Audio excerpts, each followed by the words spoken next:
Leitura Bíblica Anual. Versão King James atualizada. Levítico 6 e 7.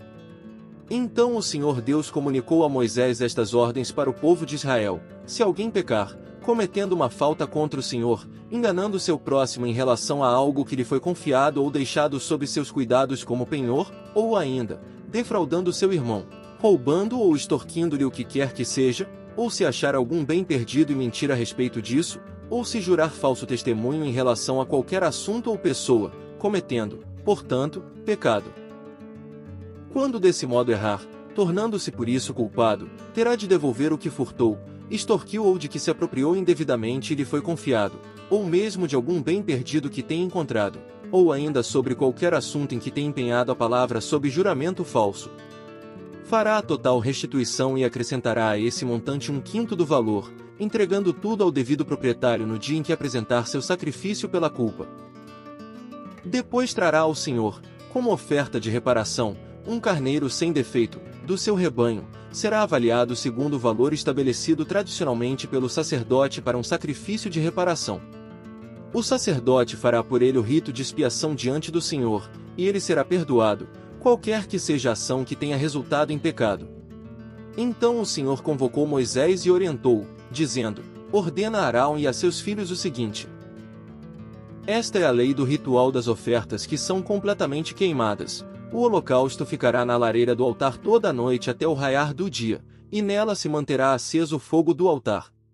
O sacerdote vestirá sua túnica de linho e os calções de linho sobre a pele nua, e levantará a cinza, quando o fogo houver consumido o holocausto sobre o altar, e a porá junto a este. Depois despirá suas vestes e porá outras, e levará a cinza para fora do arraial a um lugar limpo. O fogo, pois, sempre arderá sobre o altar, não se apagará, mas o sacerdote acenderá lenha nele cada manhã, e sobre ele porá em ordem o holocausto, e sobre ele queimará a gordura das ofertas pacíficas. O fogo arderá continuamente sobre o altar, jamais deverá ser apagado. São estas as leis a respeito da oblação, a oferta de manjares de cereais. Após haver um dos filhos de Arão trazido a oferta de cereal em frente do altar, o sacerdote apanhará um punhado da melhor farinha com óleo, juntamente com todo o incenso que está sobre a oferta de cereal, e queimará no altar a porção memorial, como aroma agradável ao Senhor. Arão, seus filhos e descendentes, ficarão com o restante da oferta de cereais. Com a farinha da oferta eles prepararão o pão sem fermento e se alimentarão desse pão em lugar sagrado, no átrio da tenda do encontro. Não se cozerá com levedo a porção das minhas oferendas queimadas que lhes dou. É uma porção santíssima, como o sacrifício pelo pecado e o sacrifício de reparação. Todo varão dentre os filhos de Arão poderá comer dessa porção das ofertas queimadas ao Senhor. Essa é a parte que pertencerá perpetuamente a todos os descendentes de Arão, das ofertas de alimentos consagradas a Deus, o Senhor. Contudo, fica estabelecida uma advertência. Todo o que nelas tocar deverá ser santo, porquanto essas são ofertas sagradas. E disse mais o Senhor a Moisés: esta é a oferta de Arão e de seus descendentes, que oferecerão ao Senhor no dia em que o sacerdote for ungido, um jarro da melhor farinha, como oferta regular de manjares. Metade dela será oferecida pela manhã, e a outra metade, ao pôr do sol. Numa assadeira, se fará com azeite, bem misturada trarás, em pedaços cozidos trarás a oferta de cereais de aroma agradável ao Senhor. Também o sacerdote, que dentre os filhos de Arão for ungido como grande sacerdote, deverá fazer o mesmo. Por estatuto perpétuo essa oferta será completamente queimada como sacrifício a Deus, o Senhor. Nenhuma parte de qualquer oferta de manjares apresentada por um sacerdote poderá ser comida, a oferta toda será queimada. Disse mais o Senhor a Moisés: ordena a Arão e a seus descendentes as seguintes instruções: esta é a lei da oferta pelo pecado.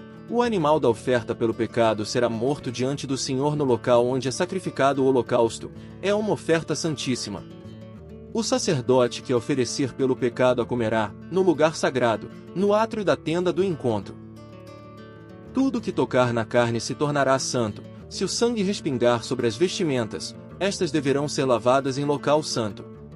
E o vaso de barro em que for cozida será quebrado. Porém, se for cozida num vaso de bronze, este será esfregado e lavado na água. Somente os homens da família dos sacerdotes poderão comê-la, porquanto se trata de oferta santíssima. No entanto, toda oferta pelo pecado, cujo sangue for trazido para a tenda do encontro para expiação no lugar santo, não será comida. Terá de ser completamente queimada. Estas são as leis que regulamentam o ritual do sacrifício para tirar as culpas das pessoas, que é a oferta santíssima. O animal dedicado à oferta pela culpa será imolado no local onde são sacrificados os holocaustos, e seu sangue será derramado nos lados do altar. Toda a gordura do animal será queimada em sacrifício a Deus. Serão queimadas também a parte gorda da cauda, a gordura que cobre as vísceras, os 2 rins, a gordura que os cobre e a melhor parte do fígado. O sacerdote queimará tudo isso no altar como oferta de alimento, a Deus, o Senhor. Essa é a oferta de reparação, e todo homem que seja de uma família de sacerdotes poderá comer dela. Todavia, deverá ser comida em local santo, pois é uma oferta santíssima.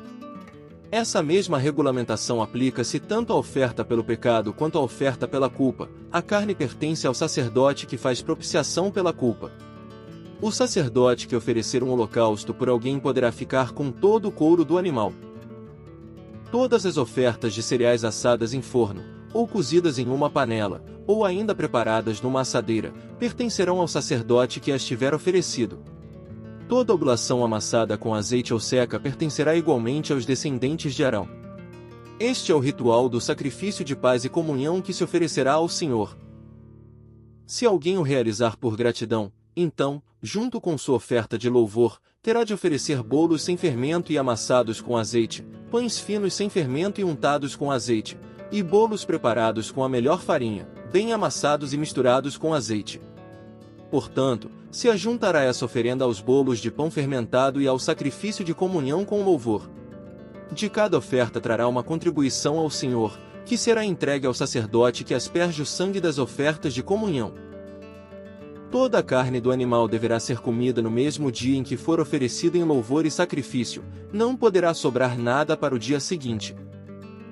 Se, entretanto, o animal for oferecido como sacrifício votivo, como resultado de um voto ou expressão de uma oferta voluntária, a carne poderá ser comida no mesmo dia em que for sacrificada, bem como no dia seguinte.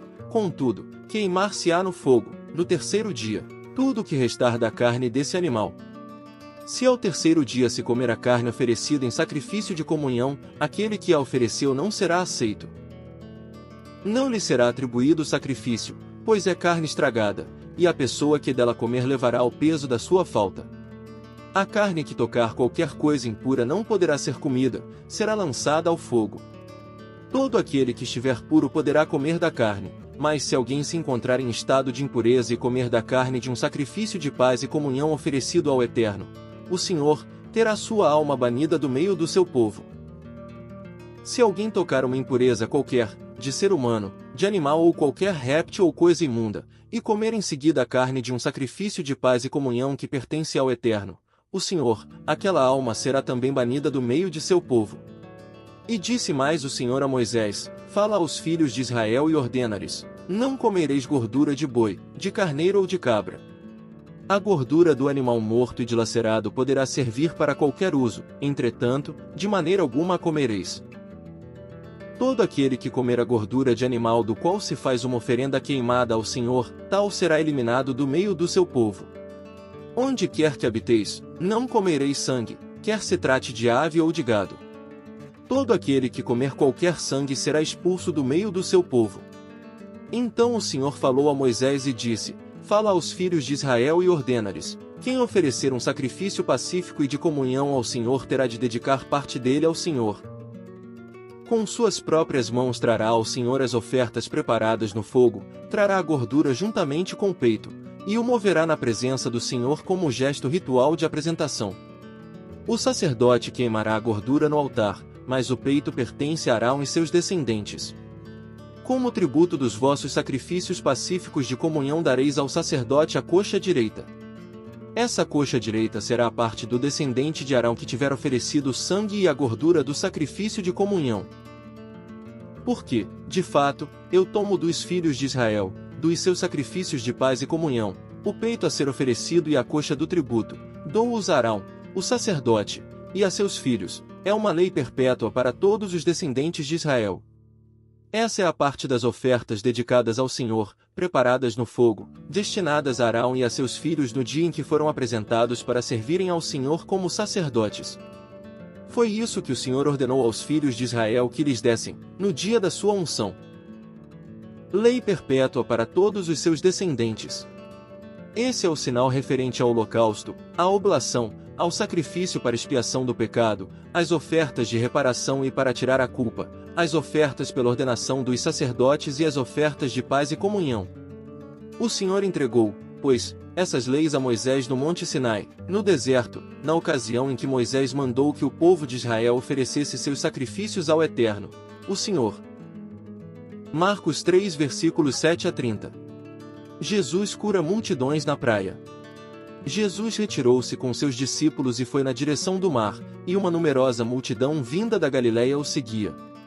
E assim que ouviram a respeito de tudo que ele estava realizando, grande quantidade de pessoas provenientes da Judéia, de Jerusalém, da Idumeia, das regiões do outro lado do Jordão e das cercanias das cidades de Tiro e Sidom, veio ter com Jesus. Então, por causa das multidões, ele pede aos discípulos que passem a manter um pequeno barco à sua disposição, para evitar que a massa de pessoas o apertasse, tirando-lhe os movimentos. Pois ele havia curado grande multidão, de modo que todos os que padeciam de alguma enfermidade se acotovelavam na tentativa de vê-lo e tocá-lo. E acontecia que todas as vezes que as pessoas com espíritos imundos o viam, atiravam-se aos seus pés e berravam: Tu és o Filho de Deus. Todavia, Jesus repreendia tais espíritos severamente, ordenando que não revelassem quem era ele. Jesus convoca os 12. Jesus subiu a um monte e convocou para si aqueles a quem ele queria. E eles foram para junto dele. E escolheu 12, qualificando-os como apóstolos, para que convivessem com ele e os pudesse enviar a proclamar. E tivessem autoridade para expulsar demônios. Ele constituiu, pois, os 12, Simão, a quem atribuiu o nome de Pedro, Tiago, filho de Zebedeu, e João seu irmão, aos quais deu o nome de Boanerges, que quer dizer, filhos do trovão. E depois, André, Filipe, Bartolomeu, Mateus, Tomé, Tiago, filho de Alfeu, Tadeu, Simão, o Zelote, e Judas Iscariotes, que o traiu. O pecado sem perdão. Foi então Jesus para casa. E uma vez mais grande multidão se apinhou, de tal maneira que ele e os seus discípulos não conseguiam nem ao menos comer pão. Quando os familiares de Jesus tomaram conhecimento do que estava acontecendo, partiram para forçá-lo a voltar, pois comentavam: ele perdeu o juízo. Mas os mestres da lei, que haviam descido de Jerusalém, exclamavam: ele está possuído por Beelzebu, e mais, é pelo príncipe dos demônios que ele expulsa os demônios. Foi então que Jesus os chamou mais para perto e lhes admoestou por parábolas: como é possível Satanás expulsar Satanás? Se um reino estiver dividido contra si mesmo, não poderá subsistir. Se uma casa se dividir contra si mesma, igualmente não conseguirá manter-se firme. Portanto, se Satanás se atira contra si próprio e se divide, não poderá subsistir, mas se destruirá. De fato, ninguém pode entrar na casa do homem forte e furtar dali os seus bens, sem que primeiro o amarre. Só depois conseguirá saquear a casa dele. Com toda a certeza eu vos asseguro que todos os pecados e blasfêmias dos homens lhe serão perdoados. Todavia, quem blasfemar contra o Espírito Santo jamais receberá perdão. Pelo contrário, é culpado de pecado eterno. Jesus explicou isso porque eles estavam exclamando: ele está possesso de um espírito imundo. Salmos 37 versículos 1 a 11. Ao mestre de música. Um salmo de Davi, servo do Senhor. Não te indignes por causa das más pessoas, nem tenhas inveja daqueles que praticam a injustiça, pois eles em pouco tempo secarão como o capim, e como a relva verde logo murcharão. Confia no Senhor e pratica o bem, assim habitarás em paz na terra e te nutrirás com a fé.